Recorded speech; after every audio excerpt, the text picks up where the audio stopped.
Selamat Selamat pagi pagi teman-teman. Sebelum kita memulai acara ibadah pada hari ini, mari sama-sama kita menyanyikan lagu Selamat Pagi Bapak.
Mari teman-teman kita berdoa.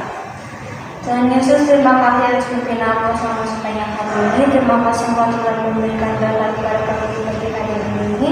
Dalam kami memulai acara ibadah kami, berkatilah firman yang kami bawakan dan inilah doa kami atas segala dosa kami. Dalam nama Yesus kami berdoa. Amin. Sebagai lagu kedua, mari sama-sama kita menyanyikan lagu Ku Istimewa.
Shalom, selamat pagi anak-anakku yang terkasih di dalam Tuhan.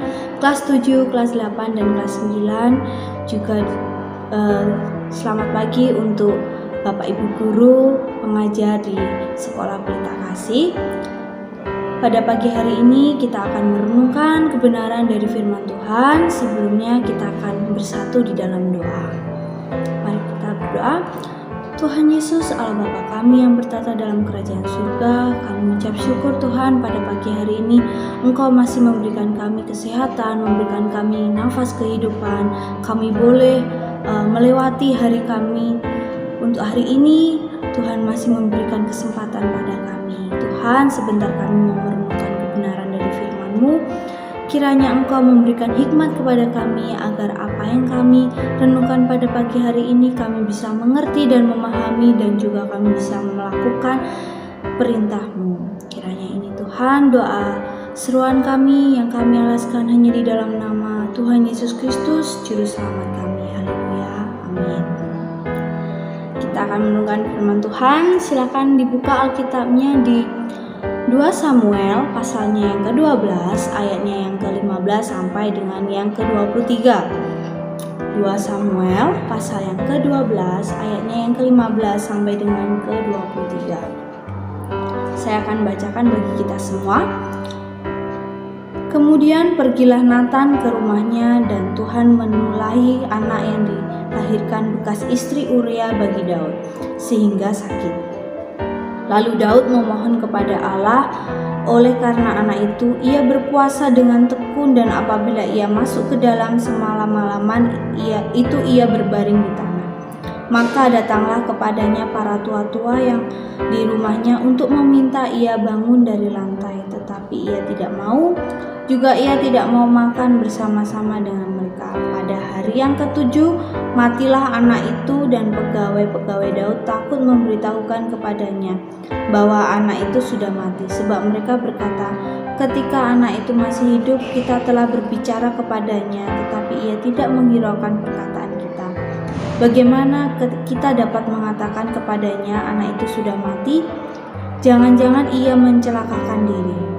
Ketika Daud melihat bahwa pegawai-pegawainya berbisik-bisik, mengertilah ia bahwa anak itu sudah mati. Lalu Daud bertanya kepada pegawai-pegawainya, sudah matikah anak itu? Jawab mereka, sudah.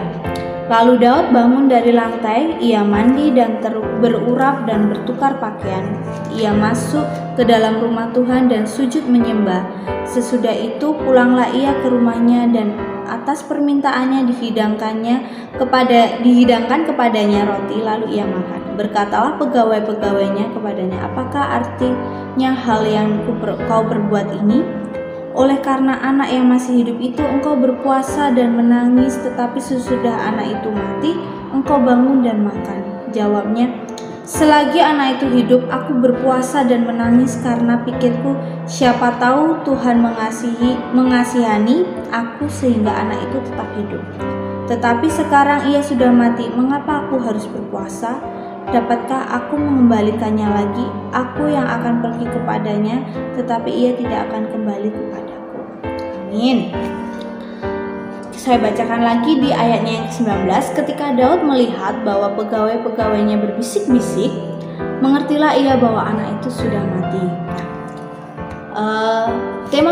Tema kita pada pagi hari ini adalah mengenai memahami apa yang tidak dikatakan. Nah, ada sebuah cerita, ada ilustrasi. Ada seorang anak bernama Angeline. Ia sempat dikabarkan hilang. Namun, setelah dilakukan pencarian, polisi menemukan bahwa Angeline telah mati dan dikuburkan di bawah kandang ayam di halaman rumahnya. Wow, sangat mengenaskan ya. Cerita ini sangat mengenaskan. Jadi, Angeline semasa hidup ternyata mendapat kekerasan dari orang tuanya, terutama orang tua angkat, karena orang tua angkatnya bukan orang tua kandung, jadi masih memungkinkan bisa mendapatkan kekerasan, dan akhirnya berujung pada kematian. Nah, guru-guru di sekolahnya menggambarkan sosok Angeline ini sebagai anak yang pendiam, tertutup, dan sulit bergaul. Andaikan ada gambaran sosok Angeline yang demikian, ada yang mencoba mencari tahu, ada yang mencoba untuk mendekatinya, mungkin keadaan Angeline tidak sampai berujung pada kematian sampai dikubur ya. Nah, dari ilustrasi ini dan juga dari kisah yang kita tahu dari Daud, Raja Daud ini, terkadang dalam berkomunikasi ada hal-hal yang sulit untuk dikatakan, atau bahkan sengaja ditutupi. Tidak memungkiri setiap dari kita pasti memiliki secret atau rahasia. Jadi semua orang pasti memiliki sebuah rahasia yang tidak semestinya kita bicarakan, utarakan ke orang lain. Nah, begitu juga yang dialami oleh pegawai-pegawai Daud. Mengapa? Di Alkitab diceritakan bahwa pegawai-pegawai Daud ini takut untuk memberitahukan kabar duka kepada Daud karena Daud saat itu sedang berpuasa. Dia tidak makan, sudah berhari-hari berpuasa, tidak makan, berdoa, lalu berbaring di tanah untuk memohon kepada Tuhan menyembuhkan anaknya Daud.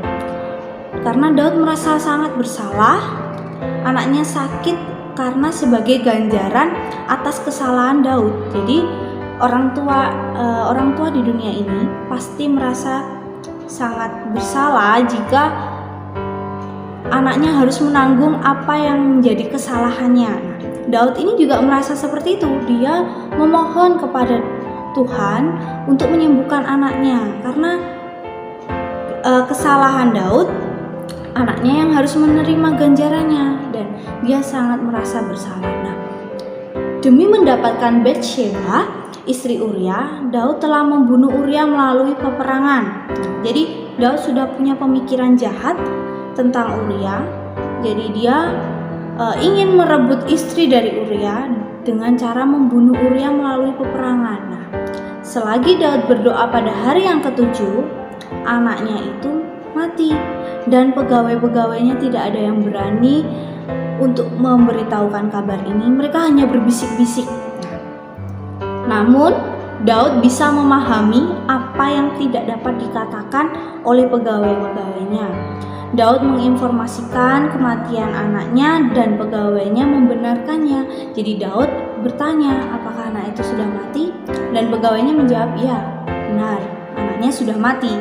Nah, terkadang situasi membuat seseorang tidak dapat dengan bebas menceritakan kesulitannya. Nah, setiap orang pasti punya kesulitan tersendiri, sehingga sekalipun ada masalah, tidak bisa menceritakannya, bahkan pada sahabatnya sendiri, best friend-nya sendiri, dia tidak bisa menceritakannya karena situasinya tidak mendukung. Nah, jadi kalian perlu belajar, atau kita juga perlu belajar, saya pun juga perlu belajar untuk lebih peka, untuk dapat memahami keberadaan orang-orang yang demikian. Jadi jika ada orang yang pendiam, kurang bergaul di kelas, di persekutuan gereja, atau di lingkungan kita,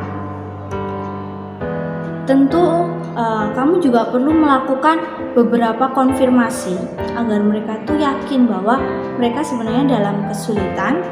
Dan coba kalian dekati, kalian cari tahu, pahami keadaannya. Kita harus tahu, seperti kata pepatah, perlakukan orang lain sebagaimana kamu ingin diperlakukan.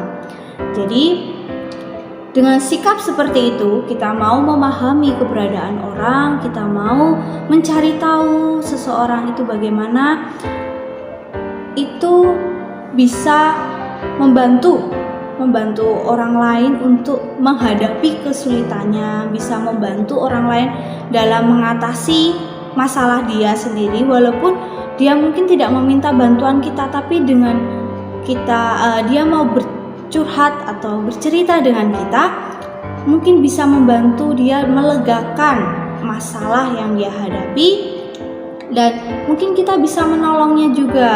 Walaupun dia tidak meminta, kita pun mau mengajukan diri untuk meminta. Jadi perlakukan orang lain sebagaimana kamu ingin diperlakukan. Jika kamu ingin diperlakukan dengan baik, kamu ingin dipahami, maka cobalah kamu lebih dulu untuk memahami orang lain, lebih dulu untuk memulainya. Jangan hanya kamu maunya menerima. Lebih baik kita memberi daripada kita menerima. Setelah itu, kiranya ini firman Tuhan pada pagi hari ini semoga memberkati kita semua.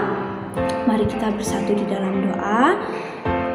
Tuhan Yesus, Allah Bapa kami yang berada dalam kerajaan surga, Tuhan, terima kasih atas firman-Mu, atas kebenaran firman-Mu hari ini mengajarkan kami untuk kami mau memahami apa yang tidak dikatakan dirasakan oleh orang lain, mau memahami situasi yang dihadapi orang lain, sehingga kami pun bisa menjadi penolong bagi sesama kami. Kami bisa memberkati kami, biarlah sikap Kristus ada dalam diri kami, sehingga orang di dekat kami pun bisa merasakan bahwa kami mau membuka diri, mau mengenal mereka, orang-orang yang tersisihkan ini. Tuhan, kiranya ini sebentar kami juga akan melakukan aktivitas kami. Berkati guru-guru kami yang akan mengajar, berkati pelajaran yang harus kami pelajari hari ini. Biarlah apa yang kami pelajari hari ini bisa terus kami ingat sepanjang masa kami mengingat setiap jasa guru yang mengajarkan pelajaran di sekolah ini. Kiranya ini Tuhan Yesus, doa seruan kami hanya di dalam nama Yesus Kristus, Juru Selamat kami. Haleluya, amin. Terima kasih, Tuhan Yesus memberkati. Shalom.